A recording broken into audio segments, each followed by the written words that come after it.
பேச்சு அனைத்து மதங்களையும் மதிப்போம் என்ற தலைப்பில் பேச மாணவி தமிழினியை அழைக்கிறோம்.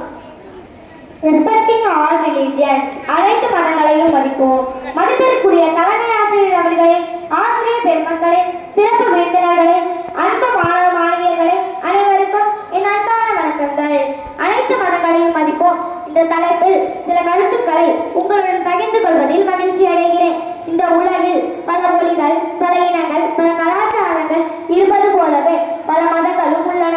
ஆனால் எல்லா மதங்களும் மனிதன் நல்லவனாக வாழ வேண்டும் என்பதையே போதுகின்றன. இந்த மதம் அன்பு, தர்மம், கருணை ஆகியவற்றை வலியுறுத்துகிறது.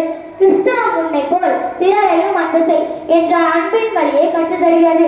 இஸ்லாம் அன்பு, அமைதி, கருணை, சகோதரத்துவம் மற்றும் உதவி செய்யும் மனப்பான்மையை வலியுறுத்துகிறது. எனவே மதங்கள் வேறுபட்டாலும் அவற்றின் அடிப்படை செய்தி ஒன்று: அன்பு, அமைதி, மனிதநேயம் மற்றும் ஒற்றுமை. திருக்குறள் கூறுகிறது, அன்பிலார் எல்லாம் நமக்குரியவர், அன்புடையார் என்று உரியர் பிறருக்கு. அன்பு உள்ளவர்கள் அனைவரையும் தங்களுடையவர்களாகவே கருதுவார்கள் என்பதையே இந்த குறள் உணர்த்துகிறது. நாம் பிறரின் மதத்தை மதிக்கும் போது அவர்களின் நம்பிக்கையையும் உணர்வுகளையும் மதிக்கிறோம். இது நல்லிணக்கத்தை வளர்க்கும். பள்ளியில் நாம் அனைவரும் ஒன்றாக படிக்கிறோம், விளையாடுகிறோம், நண்பர்களாக பழகுகிறோம்.